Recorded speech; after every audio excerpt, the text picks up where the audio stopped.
After building websites in my agency for over 14 years, here is one of the top things that'll take your website to the next level. And that's the images you use. They can also be the thing that is killing your website visually and functionally. In this video, I'm going to show you how images can make or break your website. Hello and welcome back to another episode of the Liquid Digital Marketing Podcast. Today is episode 62 and we are talking about how images can make or break your website. When we have clients that come to us with a new web design and they have images that they want us to use, I can tell right away whether this site is going to be a hit or a flop. It's all about the images that you use, the quality, the composition, everything. It's all about the look of that image. If you can get a good looking image on your website, it's going to make your website look that much better.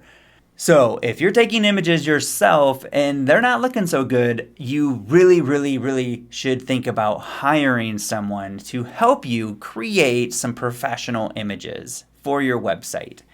Maybe it's going to cost a couple $100 to get done, but it's going to level up the look and feel of your website, which is going to level up the perceived quality that you provide and the credibility with your website visitor. So it's super important to have good looking images on your website.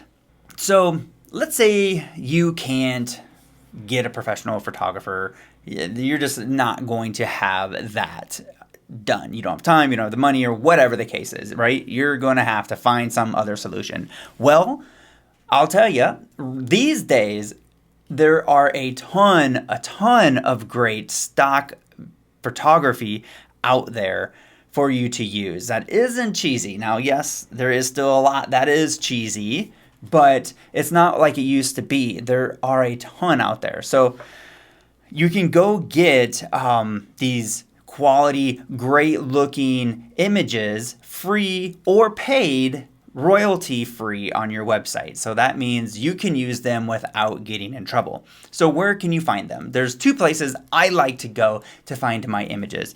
Number one free place is Pexels. And it's PEXELS.com. Pexels. Maybe it's Pixels. I think it's Pexels because Pixels is with an I. Yeah, I'm not great at pronouncing things, so maybe I'm pretty sure it's Pexels. Regardless, I'll put the link to it in the show notes. And they have a ton of options. They even have videos in there, but we'll save that for another episode. Yeah, so start there. And most likely you'll find what you need in that. But if you need a bigger catalog of images to choose from, my second recommendation is to go to 123rf.com. Now, there's a bunch of other ones. Dreamstime, there's Shutterstock, and yes, they're all good, right? And you'll find the same images on a lot of them. What I like about 123rf, and hold on. Yeah, 123RF. I'm going to make sure it wasn't 321RF. What I like about this place is they're actually pretty affordable versus if you go to Shutterstock, you better bring your wallet because they're expensive there. At least they can be. So I recommend Pexels, and if you need to get a little bit more variety, then go to 123RF. And I'm going to double check that URL. I'll put it in the link in the show notes, so be sure to check it out. Yeah, so that's where you can find great stock images and videos if you can't make your own. Okay, so the other thing when it comes to images is this is really important. It's how not to get screwed out of a lot of money. So I'm going to share a story with you. We had a client years ago that came to us and they provided images and we used their images and we didn't check these images or the source of these images. And years after, they contacted us and said, hey, we're getting contacted by this place, and they're saying that we owe them thousands of dollars because we are using their images on our website. So after doing some research, they are correct. They basically, what they did is they went to Google, they found some images on Google, saved them off, and sent them to us, and we used them. So our fault for not double checking that, and our fault for not telling them that that's not where they should get their images. So lesson on that one. But the lesson learned is do not ever, ever, ever, ever take images off of a website where it doesn't say that it's royalty free for you to use. And you might be thinking, well, they're not going to come after me at my little site. Like, who cares? Well, guess what? They will. And this is the ones that are the biggest culprits and the ones that get screwed out of the most money, because they're the ones that are most likely to do it. What happens is you steal this image off of Google, you put it onto your website, and you probably didn't change the file name. And even if you did, they can still tell. Basically, they just scan websites looking for these images. And if they find it on your website and you don't have a license for it, you're out hundreds, if not thousands. So in that situation I was just talking about, we ended up splitting the cost of, getting that fixed, and we both walked away with a lesson learned on that one. So my recommendation is to go to the two places I said and get your images there. That way you don't ever have to worry about it. And it's one of those things where you'll do it, and then years will pass and you'll completely forget about it, and then they'll come after you and you're like, what? And it's legit. There are some scammers out there, but if you start looking into it, it's pretty legit. So it sucks that they do that, because they're really just trying to that's how they get paid. So by people stealing their images, and then they come after them. So don't steal images, I guess. That's important to know. Okay. The next thing we need to talk about is how to optimize your images for faster loading speeds. So first off, why does this matter? For mainly two things. For one, obviously, the smaller the image that has to load on your website, the faster your web page is going to load. And the reason why that's important is, for one, Google wants fast loading pages. So it's going to prioritize in its index faster pages. So if your site is slow to load, it's going to hurt your search engine rankings. Secondly, if your site is so slow to load, then the visitors on your website are going to leave. They're not going to stay and wait for an image to load. And it gets a shorter and shorter time period that people are willing to wait for images to load. So you need to optimize these images. So how do you optimize these images? Well, once you get the image, if you've taken the image on a computer or on your professional camera, or got them from a photographer, and they haven't been sized down, then they are going to be way, way, way too big. They're probably in like over 10 megabytes. They're probably 300 DPI. They're probably over, 4,000 pixels in width. We need to size that sucker down. So here's my recommendation. As far as the width and height goes, so let's say whether it's vertical or horizontal, the max width shouldn't be anything over 2,000. I mean, it can be over 2,000, but the smaller the width and the smaller the height, the smaller the file size. We're trying to get a small file size. So I typically go from anywhere from 1,200 to 2,000 with the width and or height, right? So depending on which is which, whether it's horizontal or vertical. The next thing is the resolution. So when you take a picture on your phone or on a camera, it's going to be probably 300 DPI or something a little bit higher. For the web, you want it to be 72 DPI. So in any image editor, even the I think the native preview app, you can adjust these dimensions, the width and the height and the DPI, and save that off. Windows has something similar. You can edit it and save it off. So once you have that saved off, it's going to dramatically decrease the size of your image.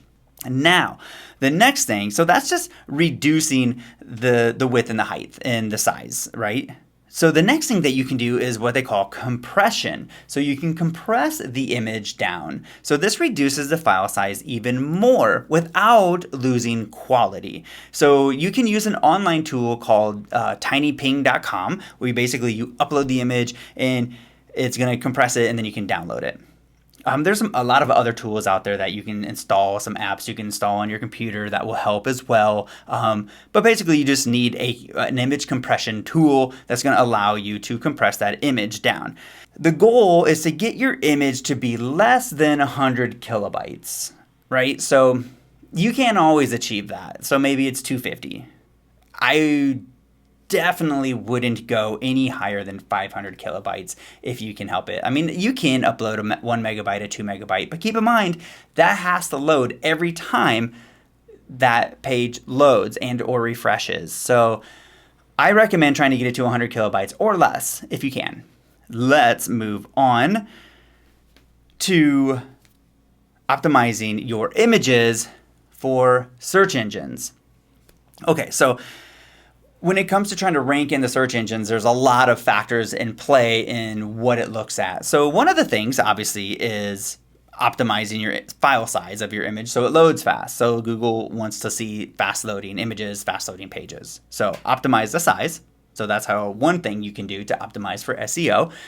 The other thing is to, when you save off or before you upload the image, to put in your keyword phrase into the title of or the name, right? The name of your image. So if it's, webdesigninphoenix.com or not .com, but .jpeg or whatever. So it's like putting your keyword in the file name.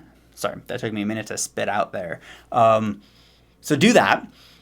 That's going to help with understanding showing the search engines what that image is about and getting that keyword in there. So now that doesn't necessarily have a ton of weight these days in SEO, and some SEO people might be coming at me like, yeah, dude, that maybe not matter, but it doesn't hurt, right?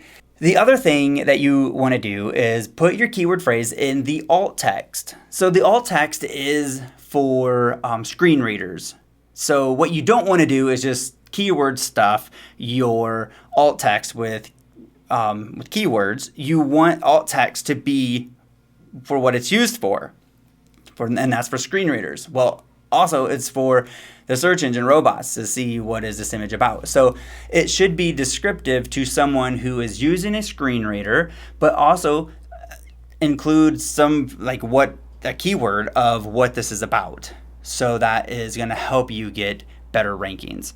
And then if you are trying to rank locally for local search results, what you would want to do is run your image through a website called, and I don't have it off the top of my head. Let me get the URL to it because I can't remember. Oh yeah, okay. It's geoimager.com. So geoimagr.com. I'll put a link to it in the show notes, geoimagr.com.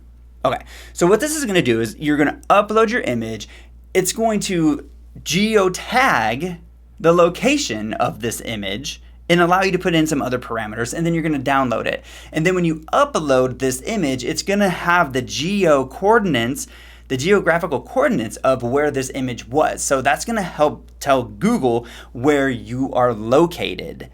So that's going to help you rank in your local search engine results. So local SEO, if you don't know, you should go back and listen to one of our previous podcasts where we talk about local SEO.